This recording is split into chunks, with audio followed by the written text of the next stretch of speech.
अघिल्लो भिडियोमा हामीले दिसको बारेमा कुरा गरेका थियौँ अनि त्यसपछि कल र एप्लाईको बारेमा कुरा गरेका थियौँ। दिस भनेको चाहिँ अरू ल्याङ्ग्वेजेसहरुमा के कुनै जस्तो पाइथनमा चाहिँ हामी सेल्फ भनेर लेख्छ है दिसलाई चाहिँ। अनि खास त्यो भनेको फंक्सनको कन्टेक्स्ट हो के। कुनै ल्याङ्ग्वेजमा चाहिँ कन्टेक्स्ट भनिरहेको हुन्छ अनि त्यस्तो भनेको दिसलाई नै जनाउँछ है। त्यो भनेको फंक्सन कहाँ छ त नि भने जस्तो त्यो स्कोप के त्यसको आफ्नो त्यसरी बुझ्न मिल्छ। अनि हामीले जस्तो मैले के हेर्न खोजिरहेको छु भने मैले एउटा फंक्सन बनाइरहेको छु अनि फंक्सनले चाहिँ x लिइरहेको छ है प्यारामिटर। अनि फंक्सनले प्रिन्ट पनि त्यही गर्छ, Ctrl+X गर्छ अनि Ctrl+This चाहिँ कन्टेक्स्ट आउटपुट गर्छ। यसमा मैले इन्भोक गर्न खोजेँ प्रिन्ट समथिङ अनि केही एउटा भ्यालु दिएर जस्तो 25 हालेर यसलाई मैले इन्भोक गर्न खोजेँ भने चाहिँ अनि यसलाई रन गरेँ भने चाहिँ यहाँ के आउँछ भनेर हेर्न खोजिरहेको छु। रन एक्जिक्युटेड विथ कोड = 0 यो आएको है। भनेपछि 25 आइरहेछ। यो भनेको चाहिँ यो x को भ्यालु हो। अनि त्यसपछि दिस आइरहेछ। दिस भनेको चाहिँ ग्लोबल अब्जेक्ट छ। अहिले चाहिँ हामीले नोड रन गरिरहेको त्यो हो र ब्राउजरमा रन गर्यो भने चाहिँ यहाँबाट विन्डो अब्जेक्ट आउँछ। त्यो केही भएन है, जसरी रन गर्दा नि हुन्छ, केही फरक पर्दैन। अनि मैले के देखाउन खोजेको भने नि यसको दिसको भ्यालु फेर्नलाई हामीले के युज गर्न मिल्छ भन्ने हामीले अगाडि हेरेको थियौँ नि है। एउटा चाहिँ कल युज गर्न मिल्छ। अनि कल युज गर्दाखेरि अगाडिपट्टि मैले जे दिन्छु नि त्यो भ्यालु भनेको चाहिँ दिसको नयाँ भ्यालु हुन्छ। आइराख्नु सट्टा नयाँ भ्यालु लेख्दिनु है, झुकिन्न। न्यू भ्यालु अफ दिस भनेको कन्टेक्स्ट मैले चाहिँ यहाँ भन्नु पर्यो अथवा दिस के। अब दिसको भ्यालु चाहिँ के हाल्दिनु त नि पहिला चाहिँ यहाँ चाहिँ ग्लोबल अब्जेक्ट आइरहेको थियो नि त, ग्लोबल अब्जेक्टलाई फेरेर मैले यो स्ट्रिङ हालिदिन्छु। अनि त्यस्तै यो पछाडिको यो जे दिइरहेको छ यो भनेको आर्गुमेन्ट हो। यो चाहिँ यता फंक्सनमा पास हुन्छ। मैले सेभ गरेर यसलाई रन गरेँ भने चाहिँ यो पालि चाहिँ के आउँछ भनेर हेर्न खोजिरहेको छु। प्रिन्ट समथिङ अनि dot call.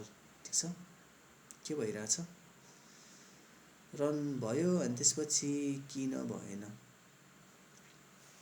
New value of this 25 print something कल x को भ्यालु 25 अनि त्यसपछि दिसको ठाउँमा यो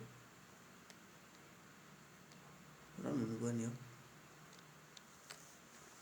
सेभ रन चलेछ। जस्तो 25 भनेको चाहिँ x को भ्यालु हो। यो सेकेन्ड आर्गुमेन्ट हो।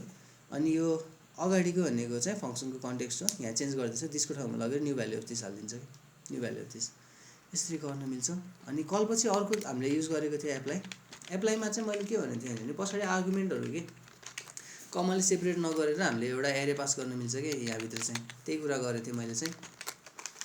अनि अर्को एउटा हुन्छ हामी अर्को नयाँ हामीले हेर्न लाग्यो भनेको चाहिँ बाइन्ड हो। बाइन्डले पनि अघि हामीले गरे जस्तै नै काम गर्छ।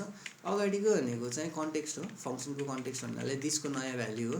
तर अनि पछाडिपट्टि पनि हामीले कलमा जे गर्थ्यौँ नि त्यस्तै एउटा भ्यालु पास गर्न मिल्छ। जस्तो मैले 10 हाल्दिएँ है। यो भनेको चाहिँ मैले आर्गुमेन्ट पास गरेको यो फंक्सनमा हाल्नको लागि हो त्यो। अनि यसलाई रन गरेर हेरेँ मैले भने के देखाउँछ, केही देखाउँदैन है। किन यहाँ खाली देखाइरहेछ भने यो हाम्रो मेथड हो नि त। मेथडले रिटर्न के दिन्छ भन्ने कुरा हो कि। यो मेथडले रिटर्न गर्दाखेरि आउटपुट दिँदैन कि, यसले फंक्सन दिन्छ एउटा। भन्नाले आउटपुट दिँदैन भन्नाले अगाडि कन्सोल लग जसरी आइरहेको थियो नि आउटपुट अहिलेसम्म त्यस्तो आउँदैन कि। त्यस्तो हेर्नको लागि चाहिँ एउटा फंक्सन बनाउनु पर्छ कि लेट न्यू प्रिन्ट अथवा केही भनौँ न है, नेट प्रिन्टै भन्दै नि भयो न्यू प्रिन्ट अफ। यो चाहिँ हाम्रो के अरे बाइन्डको रिटर्न हो है। बाइन्डले मलाई दिएको फंक्सन हो। न्यू प्रिन्ट भनेर एउटा फंक्सन दिन्छ। अनि यो फंक्सनको भ्यालु हेर्नको लागि चाहिँ मैले फंक्सनलाई इन्भोक गरिदिए भइहाल्यो। भनेपछि यो सेभ गरेँ अनि त्यसपछि रन गरेँ। अनि रन गरेपछि के देखाउँछ भने यहाँ 10 र यो देखाउँछ भनेको यो बल्ल रन भइरहेछ है यसरी। यति कुरा फरक छ। हामीले बाइन्ड युज गर्यो भने चाहिँ त्यसले एउटा फंक्सन रिटर्न गर्छ जहिले पनि। कल युज गर्यो भने चाहिँ त्यसले यतिकै आउटपुट दिन्छ कि।